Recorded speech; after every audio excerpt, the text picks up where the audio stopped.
Lembrando mais uma vez que o objetivo aqui não é tirar as pessoas das suas religiões, as pessoas que ainda sentem a necessidade de uma experiência religiosa, tá tudo bem, tá bom? Então, o intuito aqui é de pesquisa, é de estudo. Êxodo capítulo 11, morte dos primogênitos. Aí Deus cumpre a promessa que ele fez lá no começo. E aí, então, nesse momento, é marcada uma festa, que é a festa da Páscoa. Gente, que os cristãos comemoram de uma forma totalmente diferente da forma que os judeus comemoram. Essa ordem da festa da Páscoa, aqui no capítulo 12, veja o contexto que está. O 11 e o 12 é exatamente no momento de muita dor, tanto para os egípcios, como também para o povo hebreu que estava ali, segundo a narrativa, povo hebreu ou israelita, tá? Que estava ali escravizado. Complicado isso. Então pede para fazer realmente, matar um cabritinho, né, um carneirinho ali sem defeito, para pegar o sangue e passar nos batentes da porta, porque ia passar um anjo da morte ali. O anjo de Deus ia passar ali e ia matar todos os primogênitos. Desde os animais. Gente, que animais? Ainda tem animal. E animal? Ia matar os primogênitos dos animais e dos seres humanos. E para não morrer do povo hebreu, eles tinham que passar o sangue do cabritinho, que seria assado e preparado tudo para a festa da Páscoa, eles tinham que passar no batente da porta. E aí o anjo passaria adiante. Eles matariam um cabritinho, e se não fosse, se fosse muita comida para uma família, chamava a família vizinha e tal, e eles comeriam as ervas amargas, lembrando todo o sofrimento que eles passaram lá no Egito, comeriam pães ázimos, pão sem fermento, para lembrar da pressa que eles, né, tiveram que sair de lá. Então tinha toda uma simbologia da festa da Páscoa. E é uma passagem da escravidão para a libertação. Então, olha só o contexto dessa festa. E olha só o que é vivido hoje em dia no meio do povo cristão. E aí vão falar, mas que na pessoa de Jesus tudo foi ser ressignificado e tomou uma outra forma.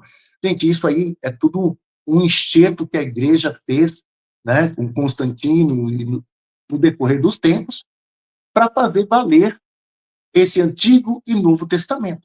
Porque para o judeu, como nós já dissemos aqui, não tem Antigo Testamento e não tem Novo Testamento, só tem a Torá, só tem lá a lei e os profetas.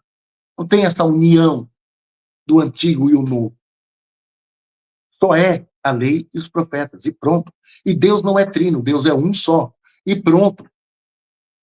Então, essa união, hoje a gente vê, assim, no neopentecostalismo, um movimento forte, né? Ah, não, é tudo a mesma coisa. Não é a mesma coisa, gente. Não é. A história do judeu, do povo de Israel, não tem nada a ver com a história dos cristãos. Foi a igreja que fez essa junção lá com Constantino. Uma manipulação. Porque eles não conseguiam entender o Deus do Antigo Testamento, esse Deus que manda matar e destruir, com o Deus que foi apresentado por Jesus. Vocês percebem nos evangelhos como Jesus, ele nem chama Deus de Hashem, nem de Yahvé, ele chama de Abá, que quer dizer papaizinho. Em hebraico, né? Papai. Papaizinho. Ele diz que esse Deus é um Deus de amor, é um Deus de misericórdia. Eu vou fazer uma live aqui, vamos chegar na parte do filho pródigo, da parábola do filho pródigo. Gente, é incrível essa parábola, eu gosto. Porque mostra um pai que é misericordioso, que o filho vai lá, pega o dinheiro dele, gasta com tudo, estoura com as prostitutas, na gandaia, gasta a parte da herança, que herança, o pai estava vivo. O filho chegou para o pai e falou, me dá minha parte, a parte que me cabe. Se até os dias de hoje não tem isso, gente. Se o filho chega para o pai me dar a herança, não tem herança. Não tem. E aí, quando esse filho volta, esse pai acolhe. Jesus sempre mostra um Deus amoroso. Um Deus que não faz distinção de pessoas, que não exige nada de ninguém, que não exige templo, que não exige adorações. Ele exige que todos tenham vida e vida em abundância. Só isso. É diferente do Deus do Antigo Testamento. E alguns começaram a perceber isso no século I, no século II do cristianismo, e começaram a atacar esse Deus Javé, ou Yahweh, começaram a atacar, dizendo que não fazia sentido. Então, voltando aqui, nesse Êxodo capítulo 12, toda essa narrativa da saída do povo é cercada, né, de muita dor. Então, eu coloquei para você aqui o sangue dos batentes da porta, né, a morte do filho do faraó e tudo mais.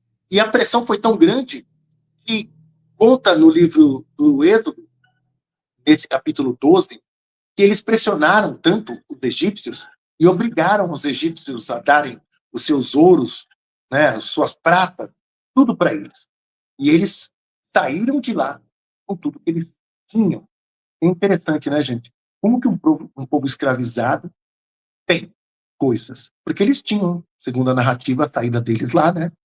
Eles saíram de lá com tudo que eles tinham, seus jumentos, seus cavalos, os seus bois, suas vacas, e vamos imaginar, eles saíram com tudo que eles tinham. Êxodo capítulo 13. Os meus ancestrais foram escravizados aqui no Brasil e saíram com uma mão na frente e outra atrás. Tinha o quê? O que que o escravizado tem? O que que tem? Aí você fala, não, mas a prata, o ouro, eles ficaram com medo e entregaram para o faraó. O faraó entregou para eles, o povo egípcio entregou para eles. No Êxodo capítulo 13, tem uma narrativa estranha aí, que José tinha dito, olha, quando vocês forem libertos daqui, não deixe o meu corpo aqui, não deixe os meus restos mortais aqui, não. Leve com vocês. E foi o que Moisés fez. Pegou os restos mortais de José e levou de lá, segundo a narrativa do livro de Êxodo, capítulo 13. Mas quando José faleceu, estava tudo bem, gente. Eles estavam lá muito bem com o faraó, porque diz assim, que depois que morreu o faraó, depois que morreu José, é que o povo começou a crescer demais. Essa é a narrativa que tem lá no Gênesis, no Êxodo, capítulo 1. O povo começou a crescer demais. E o faraó que veio na sequência falou, não, isso aqui está perigoso. Faz sentido José falar isso? Quando vocês forem libertos? Ou isso é uma narrativa tardia, como a gente tem sempre falado aqui? É exatamente isso. É exatamente isso que está acontecendo. Só que fica truncado a história, sabe? Vocês percebem, né, que a história fica meio truncada, mas está meio estranho. O que é isso que está falando? E seguindo ali no capítulo 14, o que acontece? Moisés fica meio que andando perdido ali, para fingir que está sem rumo, para provocar o faraó, para o faraó pensar, olha aí, ó, eles estão meio sem rumo, vamos atrás dele. Deus que manda fazer isso. E aí, quando o faraó juntou os seus carros, os seus cavalos, gente, não morreu todos os animais? Morreu todos os animais, umas 3 ou 4 vezes, né, nós vimos aqui. Mas o faraó tem os cavalos, tem os seus soldados, tem tudo para ir atrás do povo com força. E aí vem essa narrativa da passada pelo Mar Vermelho. Aí eles passam pelo Mar Vermelho. Muitos dizem que essa tradução ficou errada. Que na Bíblia, no original hebraico, dá a entender que é pelo Mar de Juncos, e ficava por um outro caminho. E que esse Mar de Juncos tinha momentos que ele ficava bem seco. E era possível passar a pé enxuto. E foi por esse caminho que eles seguiram, e não pelo Mar Vermelho. E não aconteceu esse milagre de abrir as águas, né, e o povo sair de lá assim. E como diz, né, O povo foi passando, o povo hebreu foi passando, e quando veio o povo lá do Egito, os egípcios, o mar se fechou. E os egípcios morreram todos ali. Então acabou o exército dos egípcios, né? Ali. Gente, é uma historinha. Tem alguns elementos aí, né, que a gente vê, opa, isso faz sentido, né? A gente percebe que essa construção desse Deus, Javé ou Yahweh, estava aí, né, se estruturando.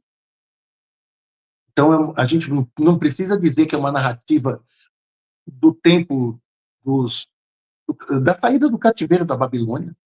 Então esse Deus Javé, ele já estava aí presente. A gente até falou sobre isso, né?